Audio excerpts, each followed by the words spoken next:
Welcome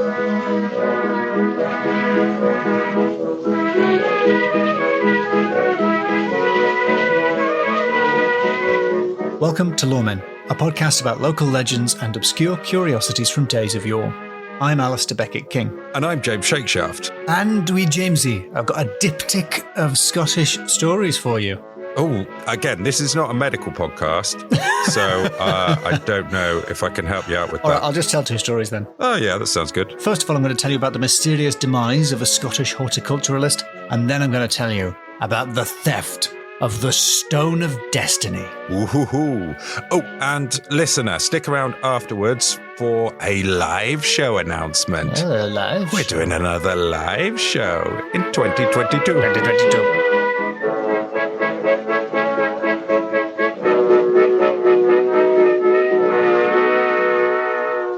I moved house, James. You moved to a new house?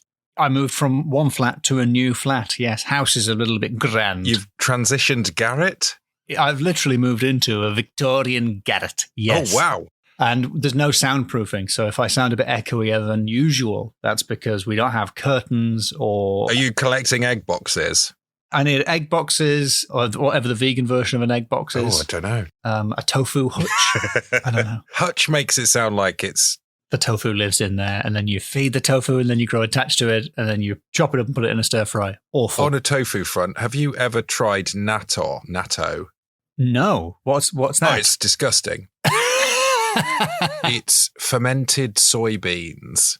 Which is also what tofu is, right? Yeah. I mean, to be fair, soy does do everything, it seems. You can make a lot of things out of soy, and only about a third of them are disgusting. Well, this one is definitely, it resembles small baked beans coated in slime. And it smells like bottoms. It smells like bottoms? Yes, bumholes. I'm going to have a delicious cup of natto when this is finished. Yuck.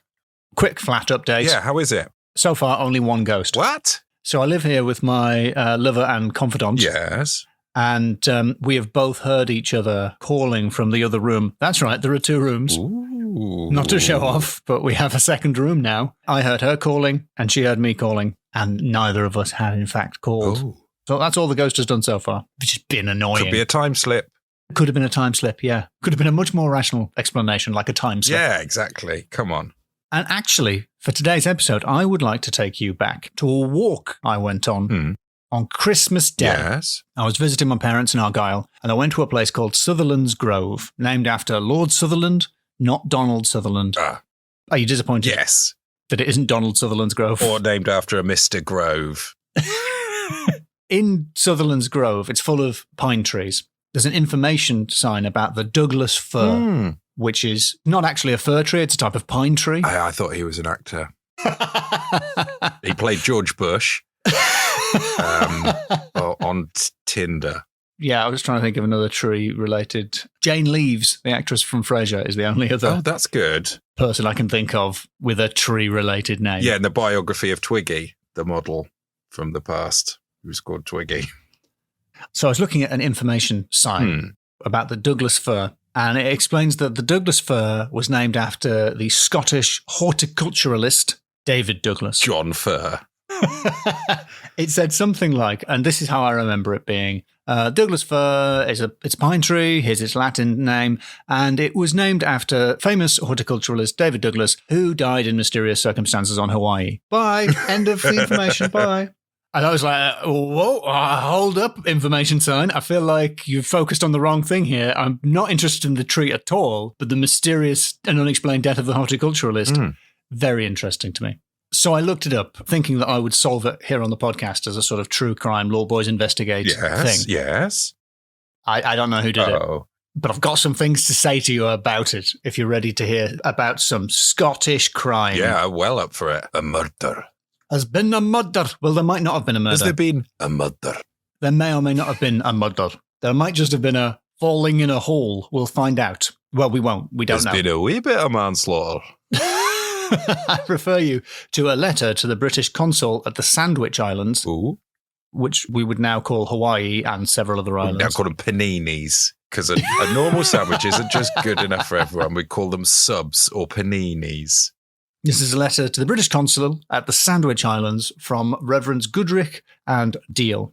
Dear Sir, our hearts almost fail us when we undertake to perform the melancholy duty which devolves upon us to communicate the painful intelligence of the death of our friend, Mr. Douglas, and such particulars as we have been able to gather respecting this distressing providence. The tidings reached us when we were every moment awaiting his arrival and expecting to greet him with cordial welcome. But alas, instead of being permitted to hail the living friend, our hearts have been made to bleed while performing the offices of humanity to his mangled corpse. Oh. Yeah. Wow.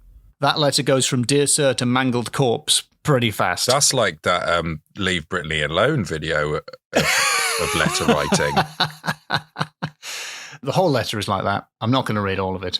The accounts of what happened all come from missionaries who are on the islands, Reverends Goodrich, Deal, and of course, Titus Cone and Sheldon Dibble, who I've mainly included because of their names. Douglas travelled the world collecting plant samples and bringing them back to Britain. He was famous for it. He did the Douglas fir. That's just one of them. That's just one of them. Famously inaccurate.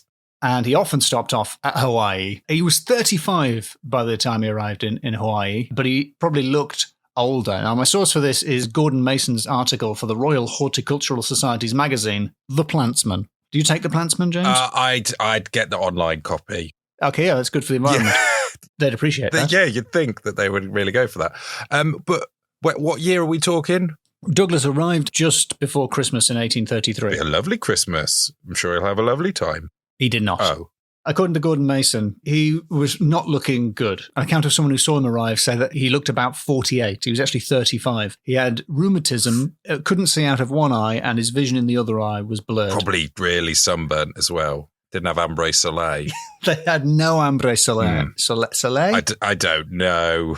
His plan was to hike over the volcano, Mauna Kea, to Hilo, where he would meet the missionaries I just mentioned. He was traveling with his dog, Billy. Good name for a dog. And a man supposedly called John, who was a servant of Reverend Deal. Supposedly called John. Okay. Oh, I see where this is going, yes. He's a black servant who we don't know much about, who probably is called that because the people involved are too racist to learn his name. Right, yes. That guy disappears from the story quite quickly because he wasn't up to the walk. So he drops out and David Douglas continued on his own. Now, one thing you need to know about Hawaii is it's got a real problem with feral cows. Whoa. What cows? Is this the origin of the phrase, let the cows decide? Well, a cow does decide David Douglas's fate. Basically, Captain George Vancouver, annoyingly not Canadian, British Navy, brought over a load of cows and they went feral in the 1790s. Whipped them up into a frenzy and then released them. He just got them excited. He just G'd them up. If you're going to pick an animal to allow to go feral, you'd think cows would take the longest. There were quite a few cow hunters on the islands, which is, I think, the easiest job in the world because they're the size of a wardrobe. On its side. They're the size of a cow. They're cow-sized. One of those cow hunters was a man called Ned Gurney. Now, Ned Gurney was a bit of a wrong un. He was first convicted of larceny in London in 1912. What I should tell you is that he was born in 1900, so that should give you a sense of how committed he was to larceny. He was convicted at the age of 12 and sentenced to transportation to Australia. Didn't seem to happen, though, because he was convicted of larceny again later in life and sent to Australia again as an adult. So I don't know how he got out of it the first time. After serving his sentence in Australia, he got a job on a boat and basically jumped ship and wound up scraping a living as a cow hunter on Hawaii. Hunting cow. We don't really know what happened. There's a map of the area in which David Douglas died attached to the letter I mentioned before. And you'll sometimes hear people say that he died in a place called Kaluakauaka, which is not really accurate because that means doctor's pit. So it's called that because David Douglas is going to die there in a pit. Okay, like Back to the Future 3. Yeah.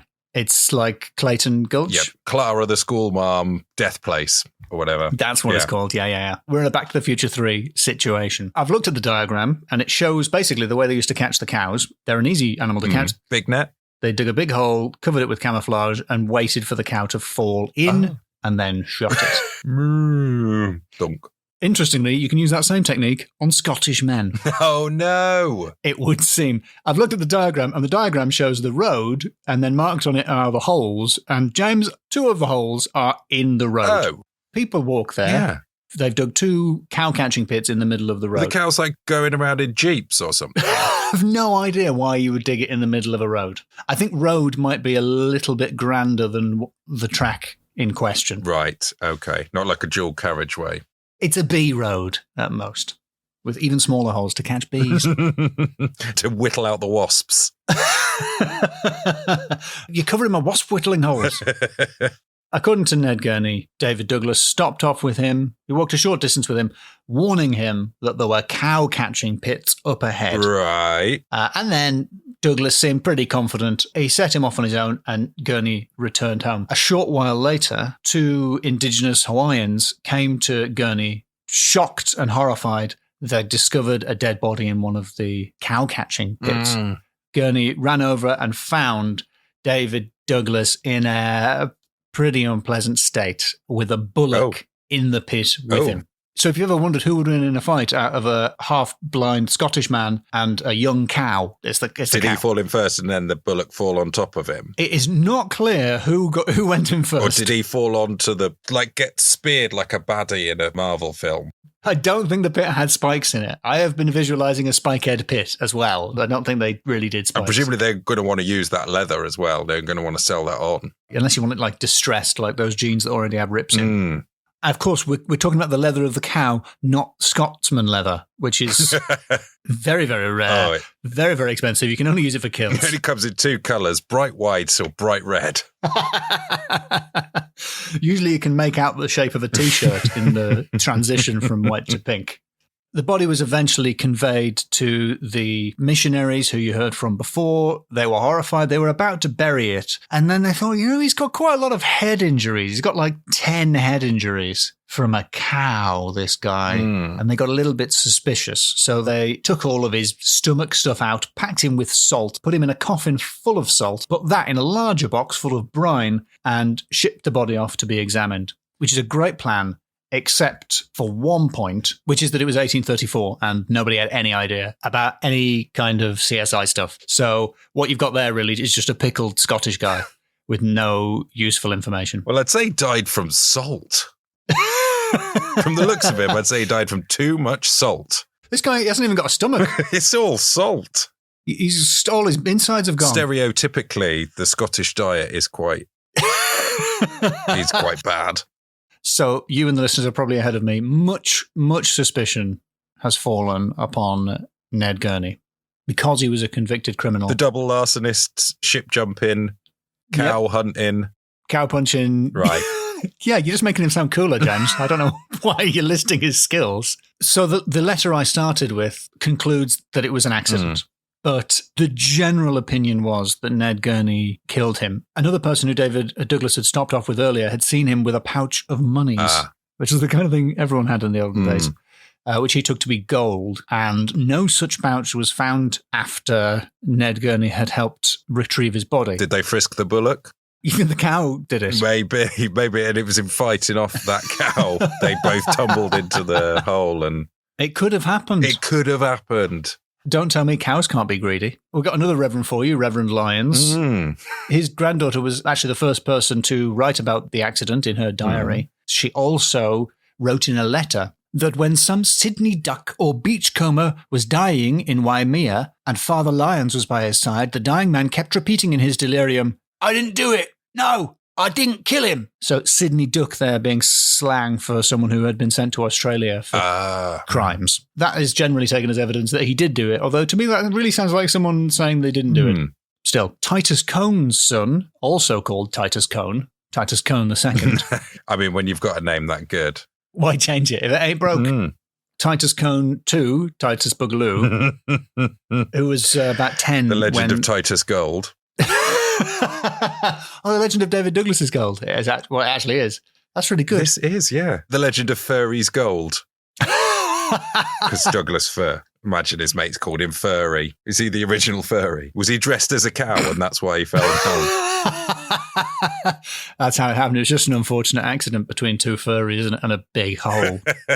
If there's cow hunters around, just don't dress as a cow. Don't dress and act like a cow. Do what you want. We're not going to judge, but please take appropriate precautions. Yeah, don't do it in cow season. Cohn has no doubt in his mind. Ned Gurney killed him with an axe, took gold, and gave out that he had found Douglas's body under the hoofs of a bull in a pit, and for 60 years most people believed that a skilled mountaineer had walked into a trap. But my father, among others, knew from the first who had committed the murder, and Gurney raved about it on his deathbed. So that's Titus Cohn's conclusion. What makes the death of Douglas a little bit more suspicious is that his dog wasn't there when his body was found, nor was his pack. And the story we heard from Ned Gurney is that he had forgotten them and walked on without them, then realised he'd forgotten them and on his way back fallen into the hole. And that sounds like a lie. Who forgets a dog? The dog would follow you. But it remains unsolved. Ned Gurney, he may have left Hawaii or he may have lived out the rest of his days there. Nobody really knows. Nobody bothered asking any of the indigenous Hawaiians what happened, as far as I can tell. So we just don't know what happened. That may be the end of David Douglas's story, but it's not the end of my story. Because I wanted to dig into where David Douglas was from, and he is from a town in Scotland. Now, I've got a quick question for you, James. Do you pronounce it scone or scone? Scone. The cake, the little cake. If we're talking about the little cake, I also pronounce it scone. But twist, I wasn't talking about the little cake. Oh. I was talking about the Palace of Scone. Scone? Spelt S-C-O-N-E. So it's spelt scone, but it's pronounced Scone by Scottish people. A third competitor has entered the arena. Scone. Because it's traditionally it's scone or scone, isn't it, for the little cake? Big argument. And then there's, do you put jam and cream? But we're in Scotland now, so there's no jam, there's no cream, and there's a completely new pronunciation. It's battered. How dare you? How dare you suggest that the Scots would batter a scone? David Douglas is from Scone, and so I thought I would dig into a little bit of supernatural related to Scone, and I found another unsolved mystery. What? With strange and interesting connections to the story I just told you. This is the story of the Stone of Scone. That's quite famous. Oh, yeah, I've heard of the Stone of Scone. Is it the Stone of Scone or the Stone of Scone? It's the Stone of Scone. It's got other names. It's also known as the Stone of Destiny or Lia Fail in Gaelic. If you're British, you're probably aware of it because it's quite an important stone. By stone standards, it's one of our more famous stones. The legends are many and varied and obviously nonsense. Supposedly, Jacob, off of the Bible, used this stone as a pillow as he slept in the town of Bethel. And if you've ever seen it, it does actually look like a memory foam pillow. It's like a big square stone and overly firm. For a stone, it looks comfy. Yeah, but by pillow standards, awful. It went to Ireland via Spain, and then Fergus Moore, or Big Fergus, legendary leader, took it to Scotland. If you believe the Scottish, if you believe the Irish, it's still there. Because the Lia Fail is still there on the Hill of Tara in County Meath. But the Scottish version says that the Stone of Scone is in fact the real Stone of Destiny, and it moved to Scotland. Right. According to Sir Walter Scott, there was a message engraved in metal on it, translated thus: "Unless the fates be faulty grown, and prophet's voice be vain, where'er is found this sacred stone, the Scottish race shall reign." It's a magic stone. Basically, the kings of Scotland would all sit on it and be crowned. We're talking Fergus Moore, we're talking Macbeth, all the big guys. Until Edward I nicked it and took it to England in 1297, I think, and it stayed there until 1950. Now, he put it in his coronation chair. Now, I hate to topically tie this in to the Platy-Jubes. Oh, yeah. The Platinum Jubilee, what we just had. Oh, yes. I don't know if you heard about that on every single media platform there is, just constant Queen stuff. The Queen sat on that self-same chair, and that chair is designed, it's got a slot underneath it, like for an Xbox One. Like a decent TV table. Yes, like a TV table. Yes. But it's not for a VCR or an Xbox One. It's for the Stone of Scone. An Xbox One. It took me a while to understand that. Now, I told you it stayed there until 1950. Queen Elizabeth was crowned in Lizzie II. She was crowned in 1953. What happened in between times? Yet another Scottish crime. Oh. It's Christmas morning, tying it back to Christmas. It's 1950. Ian Hamilton, Kay Matheson, Alan Stewart, and Gavin Vernon are about to pull off the biggest heist in the history of Westminster Abbey, a building that has not seen any other heists. They're 4 students. Ian Hamilton's a law student. I imagine them as they're like a Scottish The Young Ones. I imagine as they're walking to the Abbey, madness are playing in the background. It's like a montage. They are Scottish nationalists, and their plan is to steal the Stone of Scone and take it back where it belongs. They may be, in Ian Hamilton's own words, daft, but they're not foolish. So he went there the day before to case the joint. Good. He was caught by a guard, but luckily the guard assumed he was drunk and let him go. Because of the Scottish. Perhaps because he was Scottish. We just don't know. But while he was there, Columbo-like, pretending to be less smart than he is, he noted something. Most of the doors were made of oak. Our English oak, James. Our proper oak. Yeah? Yeah. But one of them was made of pine. treacherous pine. I don't know, but just maybe that door was made of Douglas fir. Maybe David Douglas's discovery 100 years earlier laid the groundwork for this most audacious of thefts. Do I have any evidence for that? No. Oh, it's a lovely theory. If I did, it would really make these 2 disparate stories seem related. It would make these 2 completely separate stories dovetail together quite neatly. Yeah. So it's Christmas morning. They break in. A quick crowbar makes short work of the pine door. They pull the Stone of Scone out from Scone. Edward I's coronation chair. Instantly drop it. Yes, a stone. It breaks. It cracks in 2. I think you get some sense of Ian Hamilton's character because his immediate response is, no, that's actually great news. This is ideal because it's going to make it easier to carry. Yeah, good. Glad that's broken in 2. No, actually, I wanted it broken. And also it smashed one of my compatriots' toes, his 2 broken toes. So that's this is going really well. It did actually make the stone a little bit easier to handle. They quickly got it into the back of Kay Matheson's Ford Anglia. Right, which I imagine was very low on its 50s suspension. It is the vehicle of choice for the heist, the Ford Anglia. Just as they were about to make their getaway, a policeman rounded the corner, and they did the classic thing. Ian and Kay kissed each other and pretended to just be a couple who were just having a passionate kiss near a Ford Anglia. On Christmas morning. Classic Christmas tradition. This account of the story, by the way, comes from Victoria M. Lord's The Infamous Theft, the Stone of Scone. And according to her account, they made out that they were looking for a B&B. They were just a couple of young lovers who hadn't stolen a priceless antiquity. A couple of young lovers with a Ford Anglia with knackered suspension. It's just like, you want to have a look at that? It's like this is just a massive stone in your back seat. It's like you've got a giant stone in the back. Yeah, and also you've got 2 mates with you. What is going on here? Oh, I forgot to say, when they pulled the stone out, if they were the young ones, Neil would have said, heavy, man. Yeah, he would have. He would have said that. Definitely would have said that. They got it back to Scotland, though. Fair play to them. In a Ford Anglia? In a Ford Anglia, as far as I know. Well, first, they buried one half of it in a field in Kent for a while, but eventually they managed to get it back to Scotland and to a Glaswegian stonemason to repair it. They crossed the border to Scotland, doused the stone with whiskey as part of the traditional celebration when you steal a stone.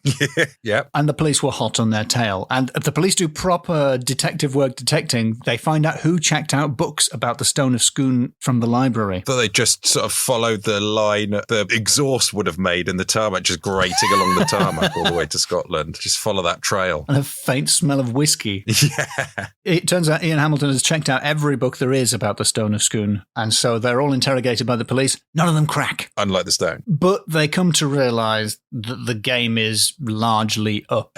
They've made their point. You know, they've made the news. It's become an international story. So they decide to make a trade, naturally, in the ruins of the Abbey of Arbroath. They carry the stone to the Abbey of Arbroath, and it's handed over to the custodian of the Abbey, as well as 2 local councillors who obviously have some sympathy with the nationalist cause, because when the police later ask, none of them are able to identify the thieves. And it was returned to London in time for the Queen's coronation in 1953, but happily returned to Scotland at last in 1996. It will return to Westminster Abbey on that day, which we all hope will never come, when Her Madge pops her clogs and one of the We can't say that. I've interrupted myself mid-sentence there. One of the other royals that we've definitely not slandered off mic is crowned.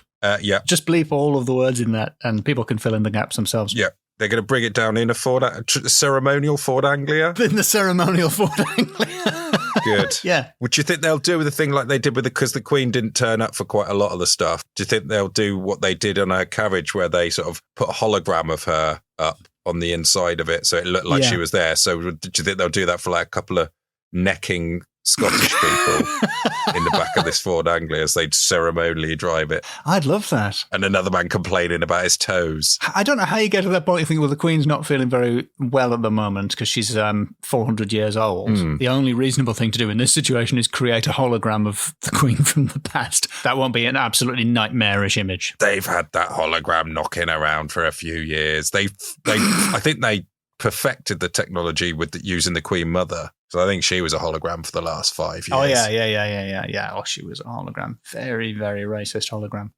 According to Victoria Lord, years after the infamous theft, Ian Hamilton said, "When I lifted the stone in Westminster Abbey, I felt Scotland's soul was in my hands."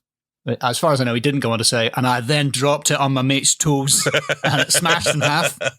Classic Scotland. Absolute weapon. None of them were prosecuted. Hamilton went on to become a criminal defence lawyer.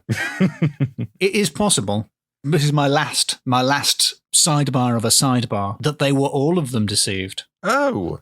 There is a theory, James, that none of the stones of Scone so far are in fact the real Stone of Destiny. Go on. According to a letter to the Morning Chronicle, in 1888, some men had been digging on Dunsinane Hill.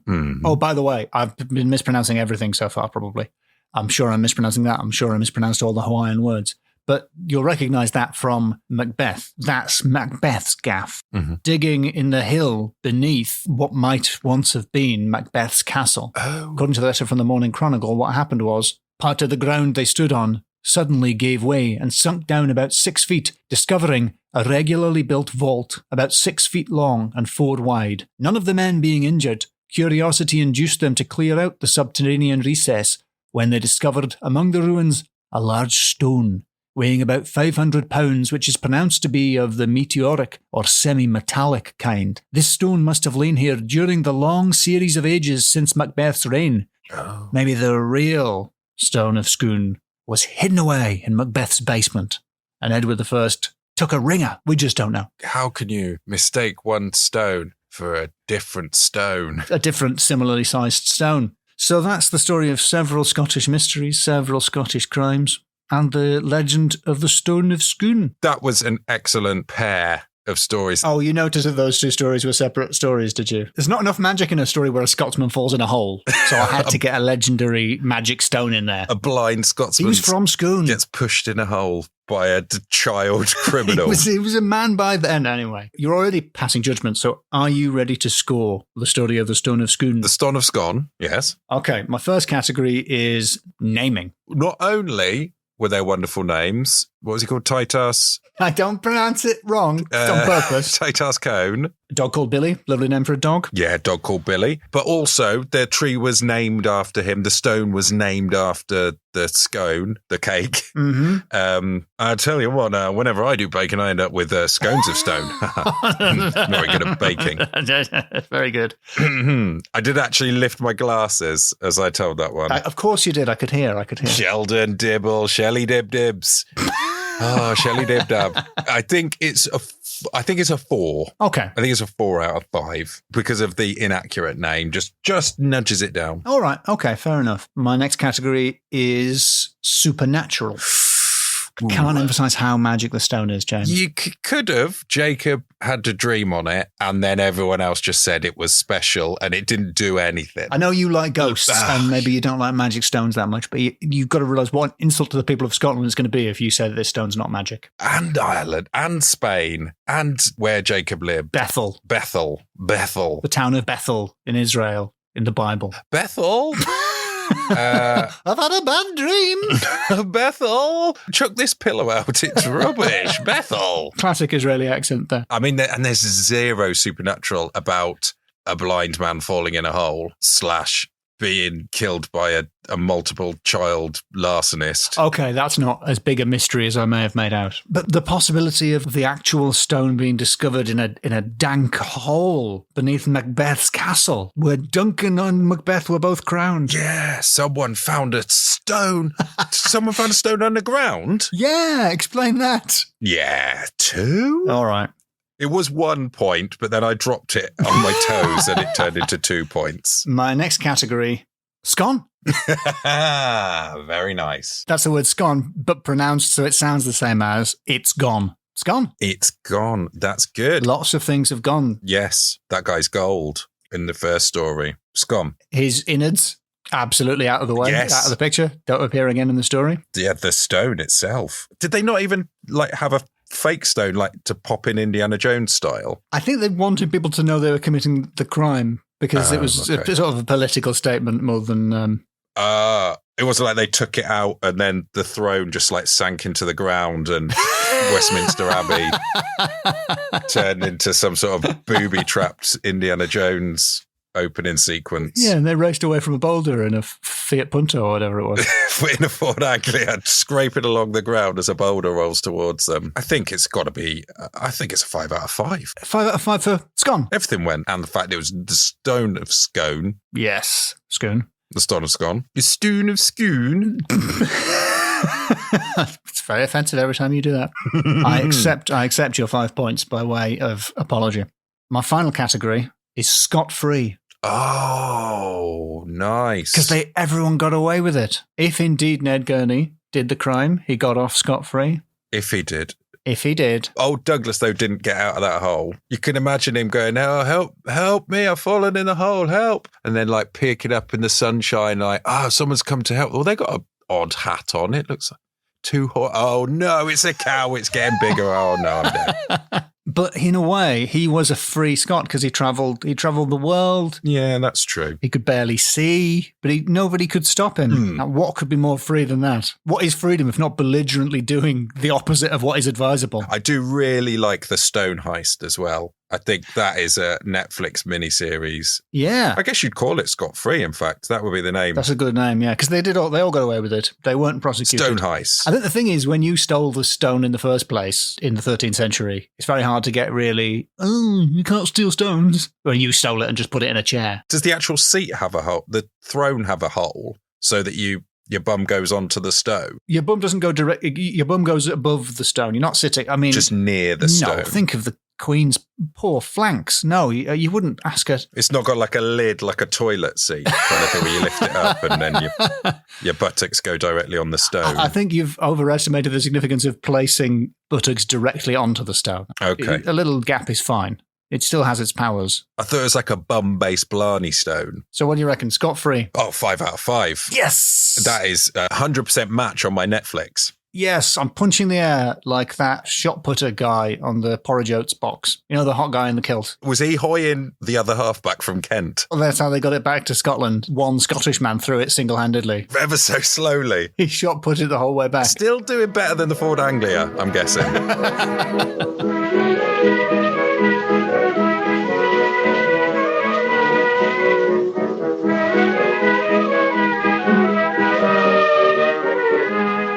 You know what? I did a little bit of research into your so-called Palace of Scone. Yeah. Which is not the lovely tea rooms that I hoped. But it is the birthplace of a chap called William Murray. Oh. And that is the name of the venue that we're going to be doing our live at. We're doing a live at the Bill Murray is what I'm trying to say. Circuitous. On the 27th of June, 2022. 2022. If you are able to be in London at that time, just Google Angel Comedy Loremen, then you'll find tickets.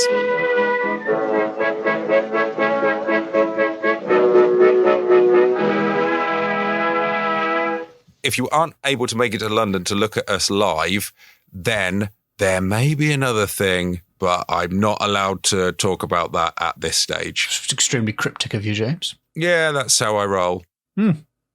Or do I?